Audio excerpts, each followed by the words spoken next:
Сайн байцгаана уу хүүхдүүд. Өнөөдрийн хичээл 11-р ангийн химийн заавал судлах агуулга. Энд элементүүдийн хэрэглээ харагдж байна. Металл элементүүдийг цахилгаан дулаан дамжуулах хатуулах шинж чанарууд нь үндэслэн өдөр тутмын амьдралд хэрэгэлдэг бол металлоид элементийг хагас дамжуулах шинж чанарт нь үндэслэн электроникийн салбарт хэрэгэлдэг. Харин металл биш элементүүдийг тесрэх бодис, ариутгал, гоёл чимгэл гэх мэт олон төрлөөр ашиглаж байна. Эндээс харвал металл, металлоид, металл биш элементүүдийн маань хэрэглээ ялгаатай байна. Тэгвэл металл, металлоид, металл биш элементийн хэрэглээ ялгаатай байгаа шалтгаан нь юу вэ? Өнөөдрийн хичээлээр үеийнх хандлага сэдвээр элементүүдийн шинж чанарыг тэдгээрийн бүтцтэй холбон тайлбарлах болно. Өнөөдрийн хичээл маань үндсэн хоёр хэсэгтэй. Эхний хэсэгт катион болон анионы радиусыг харгалзах атомын радиустай харьцуулж тайлбарлана. Хоёрдугаар хэсэгт 3-дугаар үеийн элементүүдийн шинж чанарын зүй тогтолцоог тэдгээрийн бүтцтэй холбон тайлбарлана. 8 болон 9-р ангид бид атомын радиус үе бүлгийн дагуу өөрчлөгдөх зүй тогтолцоог судалсан байгаа. Энэ өмнөх ангид үзсэн мэдлэгээ дараах асуултаар сэргээн санацгаая. Үе бүлгийн дагуу атомын радиус хэрхэн өөрчлөгдөх вэ? Биднэрт цөмийн цэник радиусын хамаарал бүхий график харагдаж байна. Литий, натрий, калий, рубидий, цезий гэсэн дарааллын дагуу буюу бүлгийн дагуу доошлоход эдгээр элементүүдийн атомын радиус ихсэж байна. Харин литигээс фотор, натригаас холоор, калийгаас бром гэсэн үеийн дагуу хоошлоход атомын радиус буурч байгаа нь харагдаж байна. Тэгвэл бүлгийн дагуу доошлоход атомын радиус ихсэж, үеийн дагуу хоошлоход атомын радиус буурч байгаагийн шалтгаан нь юу вэ? Бүлгийн дагуу доошлоход электрон давхрооны тоо буюу энергийн түвшин нэг нэгээрээ нэмэгдэж байгаа учраас цөм болон валенти электрон холдож эдгээрийн хоорондын таталцлын хүч суларснаар атомын эзэлхүүн томорч радиус нь ихсэж байна. Харин үеийн дагуу хоошлоход энергийн түвшний тоо буюу электрон давхрооны тоо нэмэгдэхгүй байгаа боловч гадаад давхраан дээр байгаа электронуудын тоо нэг нэгээр ихсэж байгаа учраас эдгээр электронууд нь цөмдөө татагдах хүч ихсэж атомын эзэлхүүн багасч улмаар атомын радиус буурч байна. Валенти электроноо алдсан эерэг цэнэгтэй жижиг хэсгийг катион гэж нэрлэдэг. Натрий, магний, 2 нэмэх гэх мэт катионуудыг бид мэддэг. Харин эсвэргээрээ цахилгаан саармаг атом электроныг нэгдүүлснээр үүсэх сөрөг цэнэгтэй жижиг хэсгийг анион гэж нэрлэдэг. С хас 2 холоор хасах гэх мэт олон анионыг бид мэддэг. Тэгвэл катион болон анионы радиус нь харгалзах атомын радиусаас ялгаатай байх уу? Яагаад гэсэн асуулт гарч байна. Катион болон анионы атомын радиусыг харьцуулахын тулд эдгээрийн атомын бүтцийг харьцуулж үзье. Металл натрий валенти 1 электронтой, магний 2 гэх мэтлэн цахиур валенти 4 электронтой. Харин металл натрий электроноо алдаж катион болсон гэвэл электрон давхрааны тоо буюу энергийн түвшин нь 2 болоод гадаад давхраан дээр 8 электронтой. Магний валенти 2 электроноо алдаад магнигийн катион болсон гэвэл мөн энергийн 2 түвшинтэй гадаад давхраан дээр 8 электронтой болж. Гэх мэтлэн хөнгөн цагаан, цахиур гэсэн элементийн атомууд бүгд катион болоход электроноо алдаж катион болоход энергийн 2 түвшинтэй гадаад давхраан дээр 8 электронтой болж. Эдгээрийн атомын радиусын тоо өгдлийг харьцуулаад харах юм бол натригийн цахилгаан саармаг атомын радиус нь 154 пикометр, катионы радиус нь 116 пикометр. Магнигийн атомын радиус 130 пикометр, магнигийн катионы атомын радиус 86 пикометр. Гэт энэ атомын радиусын тоо өгдлүүдийг харьцуулаад харах юм бол катионы радиус нь анионы радиус цахилгаан сармаг атомынхаа радиусаас ямагт бага байна. Тэгвэл үүний шалтгаан нь юу байх вэ? Эдгээрийн шалтгааныг тайлбарлах юм бол тулд атомын бүтцэд ямар өөрчлөлт орсныг харъя. Цахилгаан сармаг атомууд нь бүгд энергийн 3 түвшинтэй, харин катионууд нь бүгд энергийн 2 түвшинтэй байна. Эндээс харахад атомын бүтцэд гарсан өөрчлөлт нь энергийн түвшин буюу электрон давхрааны тоо буурсан байгаа нь харагдаж байна. Энергийн түвшин буюу электрон давхрааны тоо буурснаар гадаад давхрааны электронууд цөмтөөгөө илүү ойртож байна. Тийм учраас цөм болон гадаад давхрааны электроны таталцах хүч ихсэж атомын эзлэх хүн багаснаар радиус буурдаг байх нь. Эндээс гарсан дүгнэлтийг катионы радиус нь харгалзах атомын радиусаас бага байдаг байх нь учир нь энергийн түвшний тоо багаснаар гадаад давхрааны электрон цөмдөө илүү ойртож хүчтэй татагдсанаар атомын радиус багасдаг байна. Одоо тэгвэл анионы радиус харгалзах атомынхаа радиусаас их байх уу, бага байх уу гэдгийг тодорхойлохын тулд мөн анион болон цахилгаан сармаг атомынхаа атомын бүтцийг харьцуулъя. Фосфор, хөхөр, холоор гэх мэт элементүүд бүгд энергийн 3 түвшинтэй гадаад давхраан дээр 3, 5, 6, 7 гэх мэтчлэн валенти электронтой. Фосфор электроныг нэгдүүлж анион болно гэвэл гадаад давхрааны электрон 8 болохын тулд 3 электроныг нэгдүүлж, харин хөхөр нь 2 электроныг, холоор нь 1 электроныг нэгдүүлсэн байна. Эндээс атом болон анионыхоо атомын радиусын тоо өгдлийг харах юм бол фосфорын 110 пикометр, фосфорын анионы 210 пикометр, хөхрийн атомын радиус 102 пикометр, хөхрийн анионы радиус 170 пикометр. Тоо өгдлөөс харах юм бол анионы радиус нь цахилгаан сармаг атомынхаа радиусаас их байна. Тэгвэл үүний шалтгаан нь юу байж болох вэ?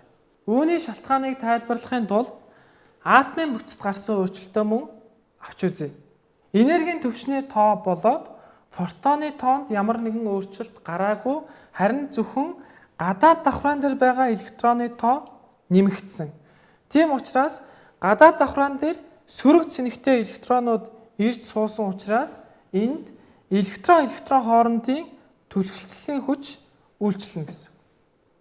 Эндээс үндэслээд анионы радиус нь харгалзах атомынхаа радиусаас их байдаг байх нь шалтгаан нь бол гадаад давхрааны электроны тоо өсөж электроны түлхэлцлийн хүч нэмэгдснээр атомын радиус ихсдэг байна. Бидэнд 3 дугаар үеийн элементүүдийн шин чанар өгсөн байна. Натрий, магний, хөнгөн цагаан, цахиур, фосфор, холоор, хөхөр, аргон. Эдгээр элементүүдийг аваад үзэх юм бол эхний 3 элемент нь металлын холбоотой.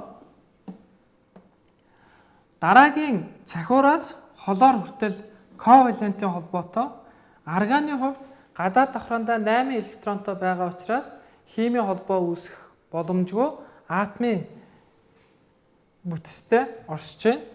Бүтц байгуулалтын хувьд аваад үзэх юм бол эхний 3 элемент нь металлын холбоотой учраас металлын талс дорн тортой, цахиур нь ковалентийн талс дорн тортой, фосфор, хөхөр, холоор нь энгийн молекул бүтцтэй буюу P4, S8, холоор 2 гэсэн бүтцтэй байдаг байх нь. Мөн энэ хүснэгтэн дээр хайлах цэгийн тоо өгөгдөл, цахилгаан дамжуулах чанарын тоо өгөгдлүүд өгөгдсөн байна. Бидний хийх даалгавар бол хайлах цэгийн өөрчлөлтийн зүй тогтол болоод цахилгаан дамжуулах шин чанарын өөрчлөлтийн зүй тогтлыг эдгээр элементүүдийн бүтцтэй нь холбон тайлбарлана. Энэ графикт 3 дугаар үеийн элементүүдийн хайлах цэгийн өөрчлөлтийг харуулсан байна. Энэ зүй тогтлыг тайлбарлахаас өмнөх ангиудад үзсэн хайлах үзэгдлээ сэргээн санацгаая. Хатуу бодисуудын талс дорн торын зангилаан дахь жижиг хэсгүүдийн хэлбэлзэх хөдөлгөөн ихсч улмаар талс дорн тор эвдрэн бодис шингэн төлөвч шилжих үзэгдлийг хайлах гэж нэрлэдэг. Графикийн зүү тогтлыг харвал натрийн газ, натрийн магний хөнгөн цагаан цахиур гэсэн дарааллын дагуу хайлах температур өсөөд фосфор дээр буцаад хайлах температур огцон буурж байгааг харж байна. Мөн фосфороос хөхөр гэсэн дарааллын дагуу хайлах температур бага зэрэг өсөөд холоор аргон гэсэн элементүүдийн хувьд хайлах температур нь буурч байна. Тэгвэл энэ үеийн элементүүдийн хувьд хайлах температураараа ийм ялгаатай байгаа шалтгаан нь юу вэ гэсэн асуулт гарч байна. Үүнийг тайлбарлахын тулд эхлээд натрийн магний хөнгөн цагааны бүтцийг авч үзье. Натрийн валентийн 1 электронтой учраас талс дорн торын зангиллаан дээр натрийн нэмэх нэг цэнэгтэй катионууд. Тэдгээрийн дундуур валентийн электронууд нь сул чөлөөтэй хөдөлж металлын талс дорн торыг үүсгэнэ. Харин магнигийн хувьд валентийн 2 электронтой учраас талс дорн торын зангиллаан дээр магний 2 нэмэх цэнэгтэй ионууд тэдгээрийн дундуур валентийн электронууд нь сул чөлөөтэй хөдөлнө.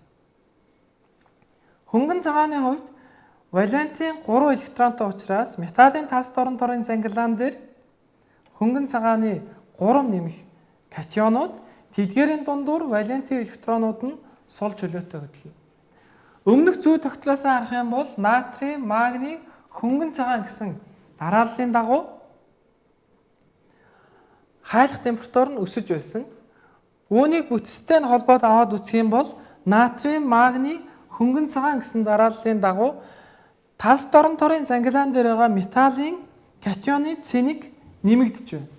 Мөн талс дорн торын дундуур хөдлөх чөлөөт электроны тоо ихсэж байна.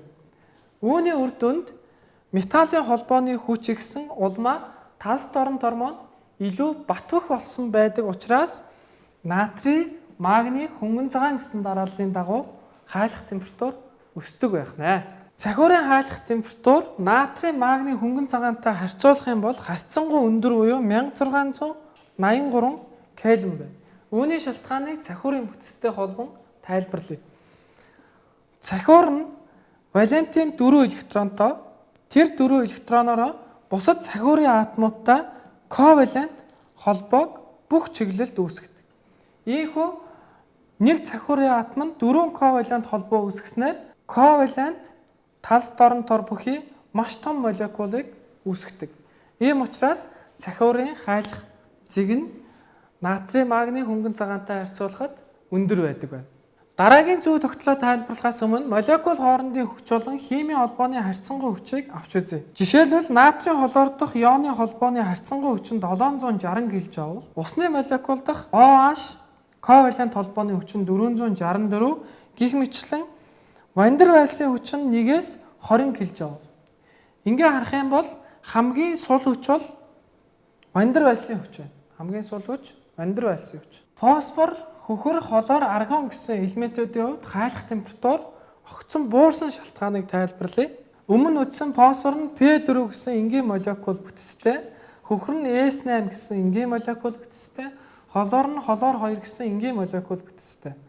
Тэгэхээр эдгээрийн молекулууд өөр хоорондоо Ван дер Вальсийн сул хүчээр харилцан үйлчилдэг. Ийм учраас фосфор, хөхөр, холоор гэсэн элементүүдийн хайлах температур бага байдаг байна. Одоо харин фосфор, хөхрийг авч үзэхэд фосфорын хайлах температур 317, хөхрийнх 388 гэдэг. Хөхрийнх нь фосфорынхоос хайлах цэг нь өндөр байна. Үүний шалтгааныг мөн бүтцтэй нь холбоо авч үзье. Фосфор нь 4 атомоос тогтсон молекул, хөхөр нь 8 атомоос тогтсон молекул.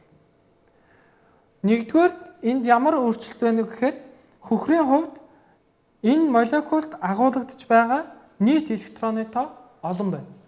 Хоёрдугаарт P4S8 гэсэн бүтцийг аваад үзэх юм бол хөхрийн молекул нь гадаргуун талбай их байна. Энэ хоёр шин чанараас үндэслээд Ван дер Вальсийн хүч нь хөхрийн молекул дахь Ван дер Вальсийн хүч нь фосфорын молекул дахь Ван дер Вальсийн хүчээс их болдог. Тийм учраас хөхрийн хайлах температур фосфорынхоос өндөр болдог байна. Одоо харин дараагийн шин чанар болох 3 дугаар үеийн элементүүдийн цахилгаан дамжуулах шин чанарын өөрчлөгдөх зүй тогтолцоог илрүүлж тайлбарлая. 3 дугаар үеийн элементүүдийн хувьд цахилгаан дамжуулах шин чанар нь ямар зүй тогтолцоотой байгааг ажиглаарай хүүхдүүдээ.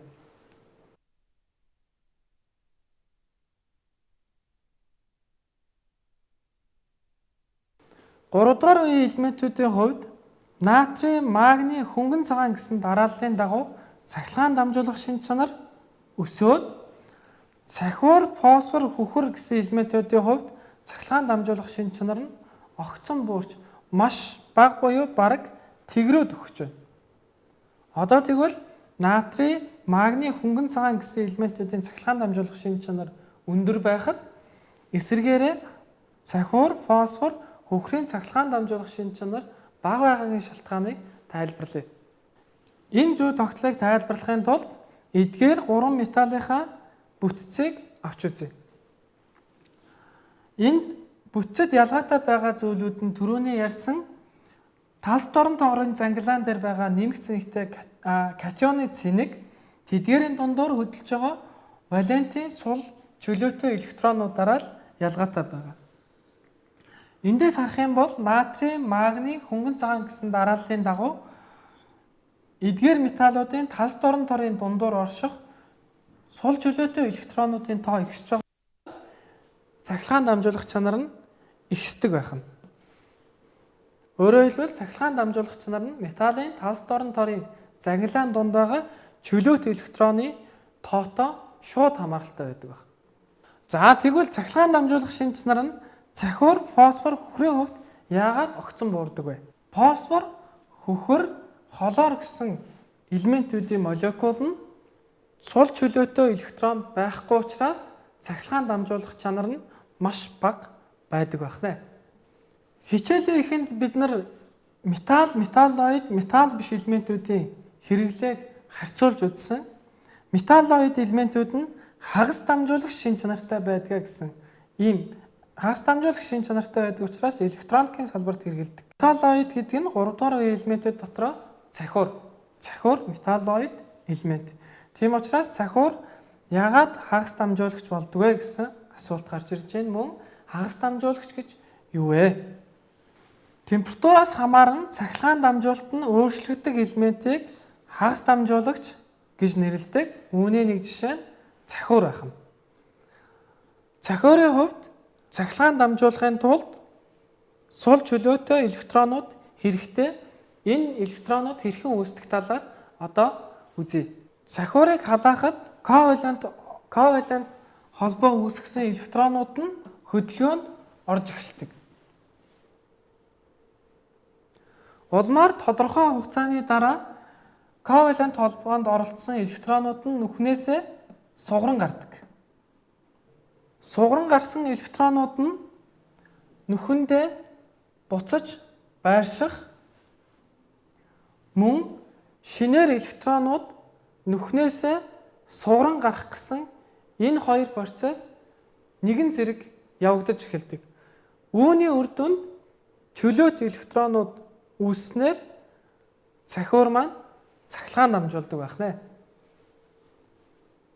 Өнөөдрийн үтсэн хичээлээ баттгаад бүгдээрээ дараах даалгаврыг хий. 3 дугаар үеийн ямар элемент хайлтцэг өндөртөө цахилгаан муу дамжуулах вэ? Яагаад гэсэн асуулт байна. Ад нь магний, Б нь хөхөр, В нь холоор, Г нь цахиур. Магниг аваад үзье. Магний нь металлын талс дорн тортой. Тэдгээрийн дундуур электронууд сул чөлөөтэй хөдөлж байгаа учраас цахилгаан дамжуулна. Иймд А хоёулаар бол хариулт биш байна. Дараа нь хөхрийг аваад үзье. Хөхөр нь энгийн молекул бүтцтэй энд сул чөлөөтэй электрон байхгүй учраас цахилгаан дамжуулах боломжгүй. Гэвч хөхрийн молекулууд хоорондоо ван дер Вальсийн хүчээр харилцан үйлчлэх учраас хайлах цэг нь өндөр биш. Харин холоорын молекулыг аваад үзье. Холоорын молекул нь мөн хоорондоо ван дер Вальсийн сул хүчээр харилцан үйлчдэг учраас хийн төлөвт оршдог хайлах температур багтаа гэдгийг бид мэднэ. Одоо хамгийн сүүлийн хуулиур болох цахиурыг аваад үзье. Цахиурын бүтц маань дээр үтсэн ёсоор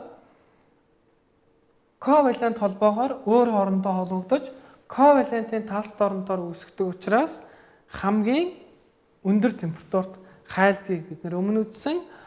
Цахилгаан дамжуулахгүй байгаа шалтгаан нь цахиурын бүтцэд сул чөлөөтэй электрон байдгүй. Харин цахиурыг өндөр температурт халаах юм бол сул чөлөөт электронтой болж цахилгаан дамжуулдаг.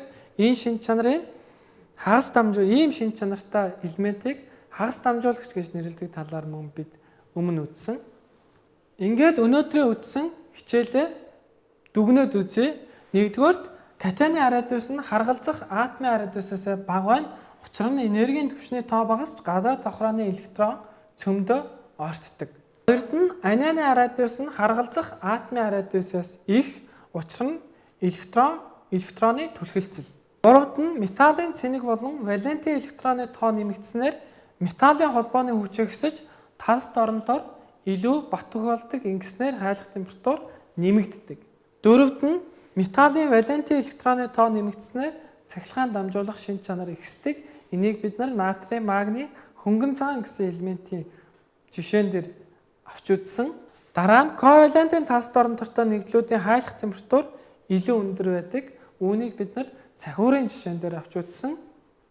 Молекул дахь электроны тоо болон молекулын гадаргуун талбай ихснээр молекул хоорондын хүч ихсдэг. Үүнийг бид P4, S8 гэсэн молекул дээр авч үзсэн.